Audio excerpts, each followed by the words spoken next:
Nggih to, Pak. Nggih, mboten namung tenggene wayangan, reokan yo kuwi. Gajah-gajahan nggih niku. Masa? Nggih, Ponorogo ki budayane niku yen gending aja ngantek nglalekne gubuk asmara. Penting ngoten nggih. Penting. Panggen kula luwih penting dhuwit timbang niku. Jenengan to? Nggih. Odo. Lah, tukung-tukung Mbak Lisa dan Brigita. Ini adalah sepasang merpati prasasat kaya kembar. Ayo nggih. Dedeke padha ngejimi rutin. Ayo. Iki wis gede. Nggih. Ayo Mas, tukung-tukung. Yo.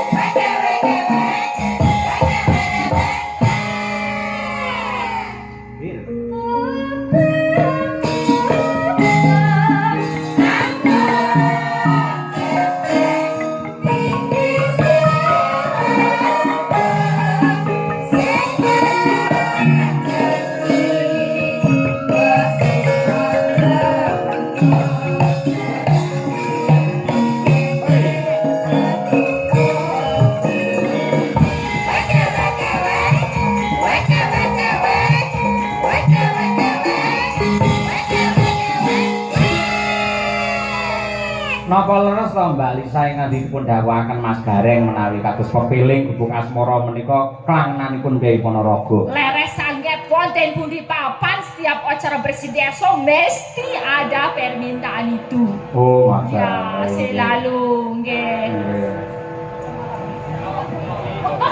Waktunya buka puasa.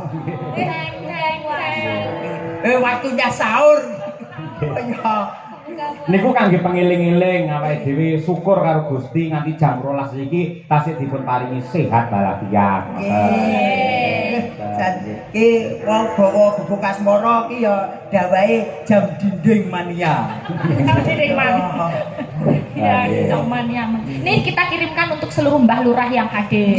Mbah Lurah Sono Keling juga. Kemarin kita di sana beliau hadir dan juga semua Mbah Lurah yang hadir. Pokoknya tanpa terkecuali terima kasih. Betul. Nah, Pak Trimo juga penggemar wayang semua nggih.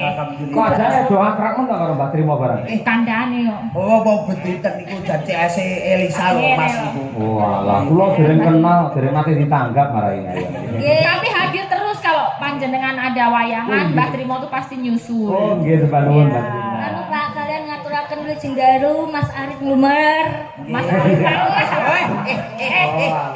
koyo kanca ya. Kowe kanca apa ayo ayo. Kowe kanca apa Mas Arif Lumer. Mas Arif Lumer ini setiap tak Yayak Mayang itu selalu hadir.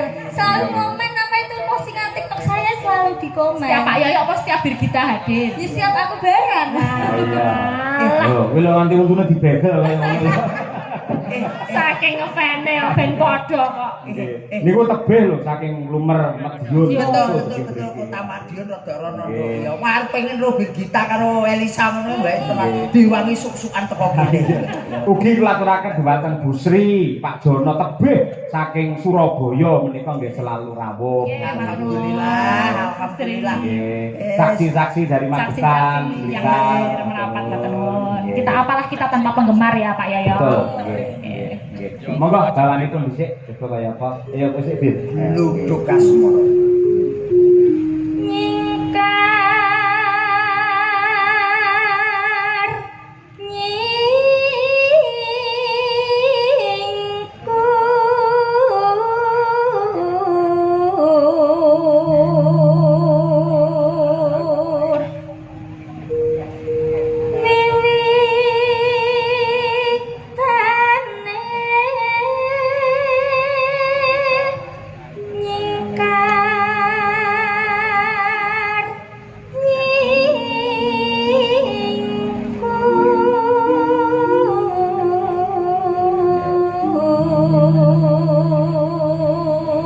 Masne niku Mas Gareng. Nggih kula Mbak Lisa karo Mbak Brigita iki kaya kakang Abdi. Nggih tenan kok ya. Lah Jan coba lek cara wong Jawa ki glathrik tunggal sak bawa. Oh iya ta. Nggih glathrik tunggal sak bawa. Gila apa wi glatek ninggal apa? Glatrik tunggal segowo. Tunggal segowo iya apa? Segowo ke bentuke ki wis to aku tak WA. Ya kok dadak Jelas loh, keterangannya kudu jelas loh. yo jelas. Emang WA-mu wis leboke WA aku. WA-mu rada apik. Sing dilebokne wae aku kok. Ya. Tegese lek enek job-job ngono kuwi lho. Lho cantik kabeh ta Mas Gareng? Nggih. Lho, sampe jejeran ora nyedak diri kita. Nggih. Lho, aku ndelok Pak TV masalah Mbak Lisa kaya Sri Huning, Mbak Birgita kaya Sri Tanjung, wah Gareng kaya Sri Gala. Mas, jenengan mau getok karo mimik to. Ah, lah. Ya tak cucupe. Ojo. Sri Ojo Gala. nesu ngono kuwi ya. Gaga. Yo, Mbak Lisa. Yo. Lingsem yen kemutan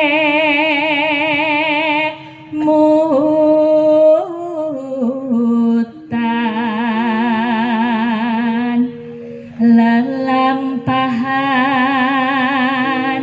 kang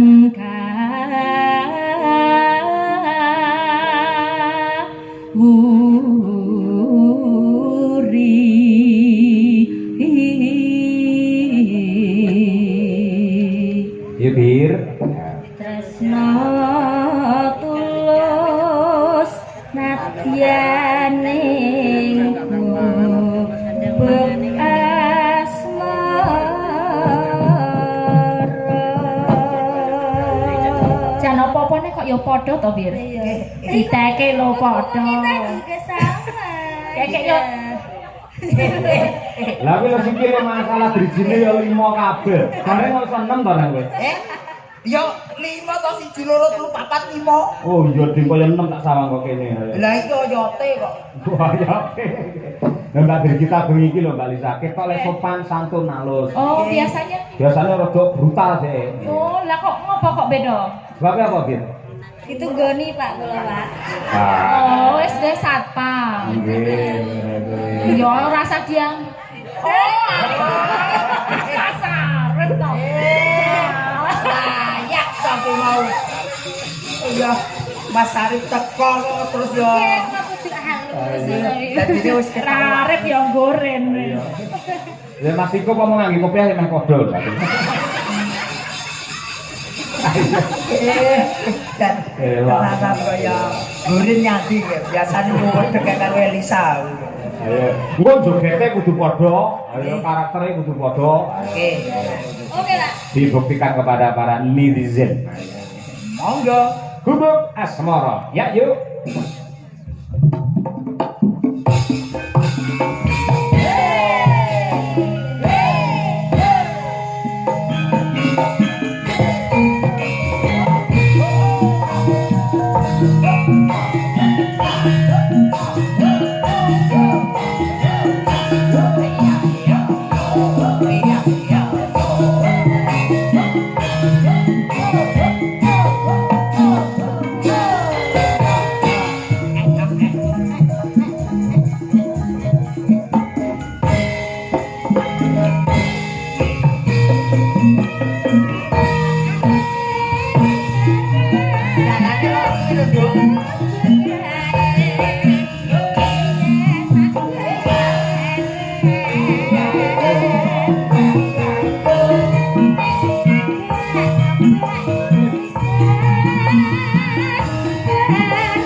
kliwe cakram. Cakram ya, kompake kaya ngono. Tenan Madangkarae lali ditresnani tenanan. Mangke glinding masuk.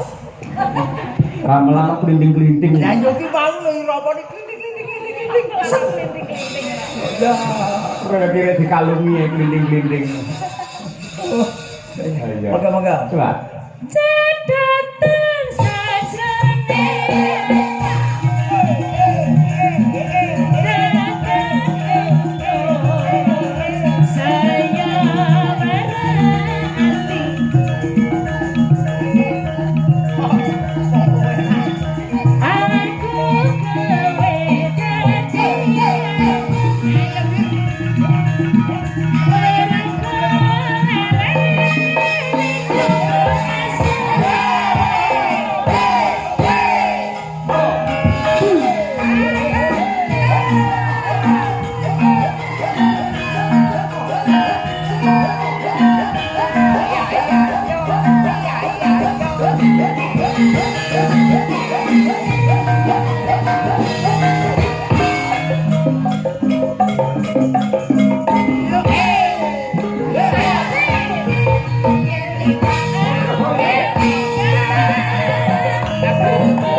saya berhati aku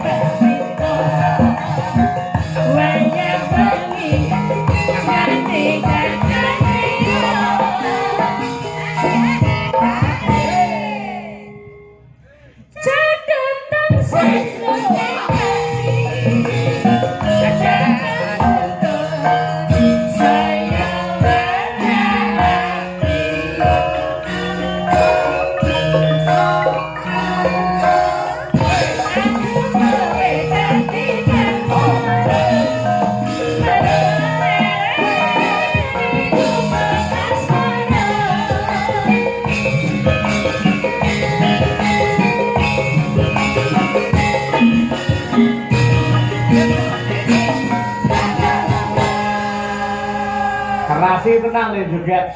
Dan kaya Mimin Apri. Oh, Mimin Apri perbandingannya. Ini wedok tenan lho iki. Wedok tenan. Oh. Ayo. Apri ini Mbak Lisa, Mimin iki. Apa ya Mbak Birgita kali? Apa? Luar biasa sangat saestu Mas nggih. Kekompakane niki gawene tresna dulur-dulur Ponorogo. Leres Mas, leres nggih. Wonten setunggal lagun melih apa tesih kuat? Tunggal niki mangke sanesipun sing hot-hot klaturaken nggih goro-goro lan kula suwun dumateng sedaya khususipun warga masyarakat ing Dung Banteng. Mumpung enten wayang, mumpung malam Minggu, monggo sami wungon nganti tancep kayon. Diniati tirakat nyuwun kalian Gusti yen nonton wayang nganti tutuk lakon muga-muga diparingi tutuk anggenipun momong anak putune soleh lan solehah kabeh. Amin. Yo nong, ayo coba. Mbak Pinong. Mas Ayu Pinong nawangse. Mbak Pinong.